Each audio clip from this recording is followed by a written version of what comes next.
नमस्कार, मी सौरभ कोरटकर. महत्त्वाच्या बातम्यांमध्ये आपलं स्वागत. नागपुरात मुख्यमंत्री फडणवीसांच्या निवासस्थानी चहापानाचा कार्यक्रम आहे. अजित पवार, धनंजय मुंडेंनी काही वेळापूर्वीच फडणवीसांची भेट घेतली.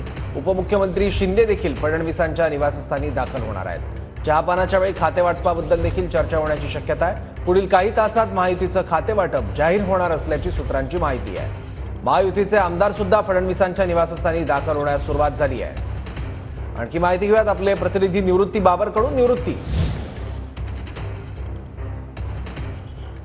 नक्की सौरभ, आपण पाहतोय की आज अधिवेशनाचा शेवटचा दिवस आहे आणि आज शेवटच्या दिवशी मुख्यमंत्री देवेंद्र फडणवीस यांच्या शासकीय रामगिरी या निवासस्थानी सर्व आमदारांसाठी आणि नेत्यांसाठी चहा पाण्याचं आयोजन करण्यात आलेलं आहे. सकाळपासून 8 वाजल्यापासून सर्व आमदार जे आहेत ते आमदार आपल्याला पोहोचताना पाहायला मिळत आहेत. थोड्याच वेळापूर्वी अजित पवार, धनंजय मुंडे हे या ठिकाणी पोहोचले होते आणि ते आता विधान भवनाच्या दिशेने रवाना देखील झालेले आहेत. आणि चंद्रशेखर बावनकुळे आणि विधानसभा अध्यक्ष राहुल नार्वेकर हे देखील या ठिकाणी आता चहापानासाठी पोहोचलेले आहेत.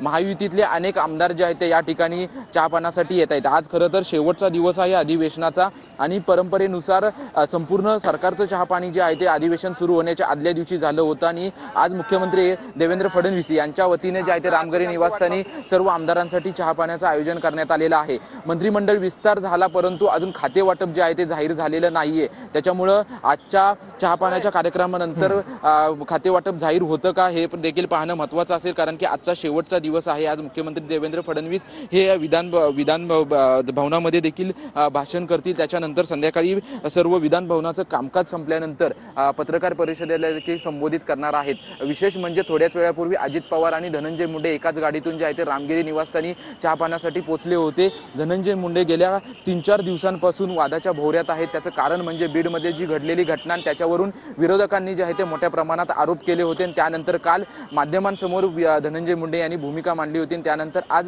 देवेंद्र फडणवीस यांच्या निवासस्थानी अजितदादांसोबत धनंजय मुंडे पोहोचले होते आणि आता अजितदादा आणि धनंजय मुंडे देखील विधान भवनाकडे रवाना झालेत.